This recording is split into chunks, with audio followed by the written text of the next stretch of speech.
Ayan, this is Ballpoint Man mga pre at yun, pag-uusapan natin ngayon yung mga bagay-bagay na nangyayari dyan sa mundo ng social media. Ano bang bago ngayon?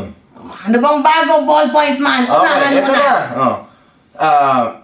Kailangan panatilihin ang respeto sa mga magkapantay na sangay ng Kongreso. Ayan ha. So, anong ibig sabihin nun? Wait lang, babasahin muna natin para maintindihan nila. Ayan ha. Sige. Ang balak ng Senado na ipatawag ang dating Speaker ng Kamara ay isang delikadong hakbang na sumisira sa mahabang tradisyon ng preliminary Ay, okay, nagigets ko. Kasi ganito, naalala niyo si Senator Bato de la Rosa? Mali din naman talaga na ipatawag itong si House Speaker Martin Romualdez dyan sa ano na yan, sa institusyon na yan. Kasi, kung matatandaan ninyo, di ba itong si Senator Bato de la Rosa, nung pinapatawag din noon, ang sabi niya, hindi ako a-attend dyan, hindi ako dadalo dyan. Dahil masisira yung interparliamentary courtesy ng Senado at ayaw ko na ako yung unang babasag dyan sa ano na yan, sa interparliamentary courtesy na yan. So, kung nagawa yan noon ni Bato de la Rosa, bakit sa kanya lang applicable? Kasi ang Senado at Kongreso ay parang malaya, di ba? Parehas sila ng ano parehas lang naman yan sila ng ano, ng body. So, kung pabor kay Bato, bakit, di ba, bakit sa kanya lang? At bakit pag sa iba, bawal? Di ba, mga minamahal? So, ang point lang natin dito, wag sana tayong maging unfair, 'di ba? Kasi diba, boy, si Bato nga hindi nga pumunta eh. Oo. Tapos ngayon pipilitin niyo si House Speaker Martin Romualdez, yung diba? about ata yan sa 142 billion na parang ang sinisisi ata nila si Speaker Martin Romualdez, siya yung pasimuno ng lahat. Eh, kitang-kita naman sa perma na itong si Quezon ang nagpasimula ng lahat, 'di ba? Salin niya nga tangina, sasabihin niya ano daw 18 million lang ba o 15? Pasinungaling 18 lang yata eh. 18 million lang daw, tapos nakakabili ng 50 million na ring para dito kay Heart Evangelista. So, di ba, para naman kami mga pinanganak nito kahapon. Huwag niyo kami pinaglololoko. Ayun ha. Kapag hinayaan ito, baka lalo pang lumalim ang tensyon at gawing political ang mga prosesong dapat ay patas at independent. Ayan ha. Dapat nakasalalay sa katotohanan, hindi sa peking testigo. Ang pangunahing saksi na ginagamit ngayon ay diskreditado ayon sa mga korte at opisyal na tala puno ng palpak at salungat na pahayag ang kanyang mga affidavit. Ayan ha. Ito, wait. So, may binabasa kasing report si si Ballpoint. Ngayon, sige, paliwanag natin. Yung fake affidavit, yung tinutukoy dyan, walang iba kundi si Gutesa. So, yung ibig sabihin yan, huwag tayong magpapaniwala, mga minamahal, sa mga chismis or sa mga haka-haka. So, supposedly, dapat ang gawin natin based on facts. So, reliable ba? Kahit yung DOJ, iniimbestigahan ito Oo. Diba? Reliable ba tong taong to? Diba? Ano ba yung background nito? Kasi bigla lang siyang parang kabuteng sumulpot. At ito, diba? Sa kung sa ganitong testigo ibabase ang buong investigasyon, masisira ang kredibilidad ng Senado. So, matagal na nga sira ang kredibilidad ng Senado. Buti na nga lang meron tayong Tito Soto na kahit papaano, 'di ba?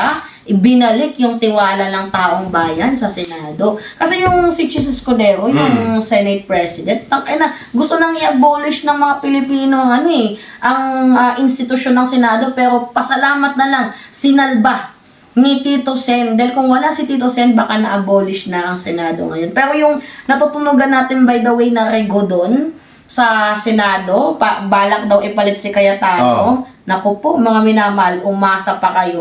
Hindi mangyayari yan. Si Boy Caldero, ipagpapalit ninyo sa matagal ng may alam at mas bihasa dito sa pamumuno at pamamalakad ng institusyon na pinakamalaki, which is nga po yung Senado. Sige, tuloy, Ballpoint. Ito ayon sa mga budget record, ang Senado ang nakakuha ng 142 billion na insertions, habang 93 billion lang sa Kamara. At malaking bahagi nito hindi pa rin nailalabas. Unang beses sa kasaysayan mas malaki ang share ng Senado kaysa sa Kamara. Ang mga questionable flood control projects ay nagsimula sa Senate initiated amendments sa ilalim ng pamumuno ni Quezon Cheese Escudero. Okay. Anong reaction mo doon? Which is totoo nga naman, mga minamahal na first time in the history din yan na mas malaki yung budget talaga ng Senado kaysa nga po dito sa sa lower chamber. And yung ginawa ni Chis Escudero talagang halatado eh.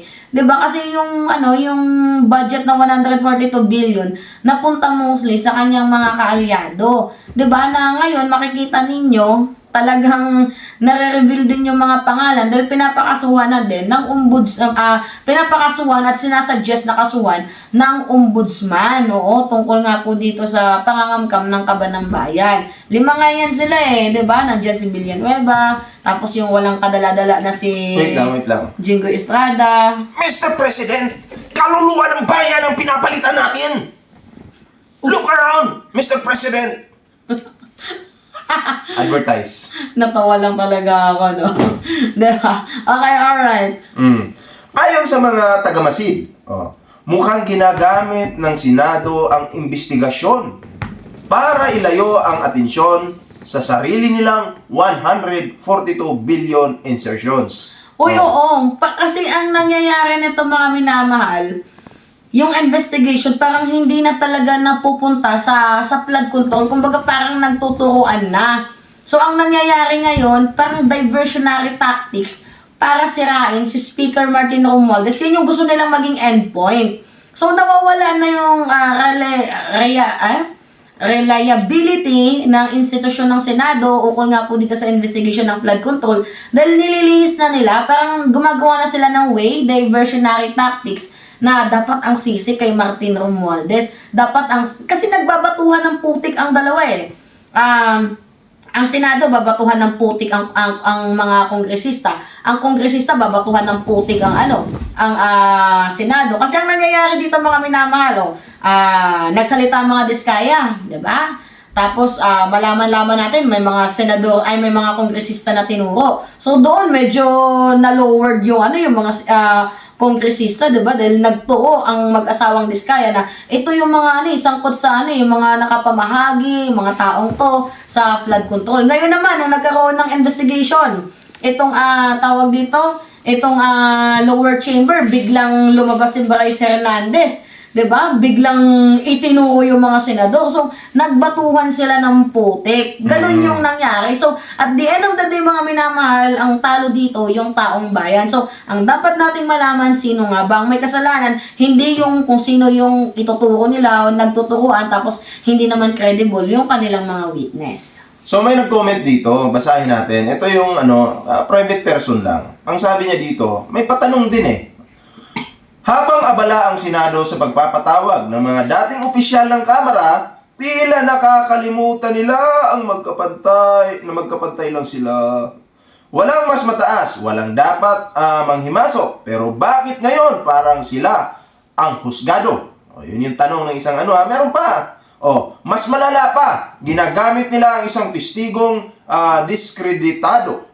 Ayan mismo DOJ, iniimbestigahan ang affidavit na yan dahil may peke raw na pirma. So, anong credibility niyan? Ito pa yung panghuli. Kung katotohanan ng hanap, bakit hindi nila tingnan ang mga record? Nakasaad doon, Senado, 142 billion. Kamara, 93 billion pesos lang. At ito ang unang pagkakataon sa kasaysayan na mas malaki ang nakuha ng Senado kaysa ng Kamara. Alright, mga minamahal. So, Ballpoint Man is talking about the witness for hire about the credibility of that person. Kasi in the first place, DOJ na yung nagsabi. Manila Regional Trial Court ang nagsabi na dapat kasuhan to ng perjury. So, ano nga ba talaga ang kredibilidad ni Gutesa. So, bakit siya paniniwalaan? So, anyway, mga minamahal, at the end of the day, ang punto dito is talagang yurakin lang nila yung pangalan ni former Speaker Martin Romualdez. Nagbigay na nga ng way si Martin Romualdez, nag-resign na nga bilang speaker, di ba? Bakit niyo pa ba tinitira? Ano ba yung reason? Bakit? Di ba? Simple lang yan. Utos kasi, di umano, ng amo nila sa taas, na itong si Speaker Martin Romualdez, durugin. Di ba? Sino ba yung amo nila? Eh di yung naging Dora the Explorer. Di ba? O alam niyo na yon kung sino yon.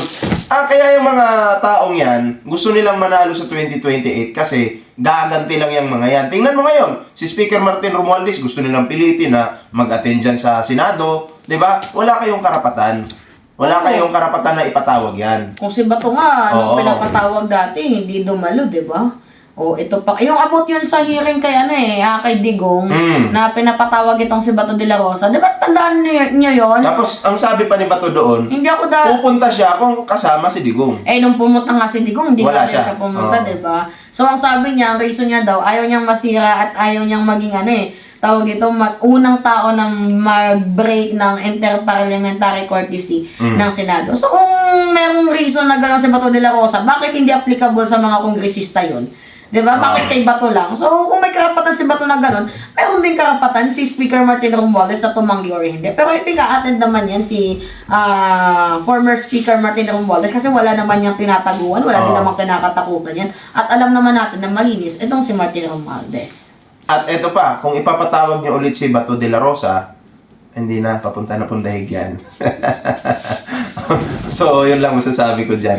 Yes, alright, mga minamahal, kami po ay magpapaalam na. Kasi medyo, nagkakalasingan na, Ayun, yun lang naman yung sa atin, no? Ito lang masasabi ko kay Bato de la Rosa. Bato, ingat ka sa... Inom na kasi si Jake, Ingat ka sa biyahe mo. Kung matutuloy man yung biyahe mo, ipagdadasal ka namin, huwag ka mag-alala. Guys, yan inom na kasi sila tingnan ninyo. Hanggang dito ba naman sa inuman, pinag-uusapan pa din yung politika. Tingnan ninyo. Sabihin mo, may korte sa parliamentary.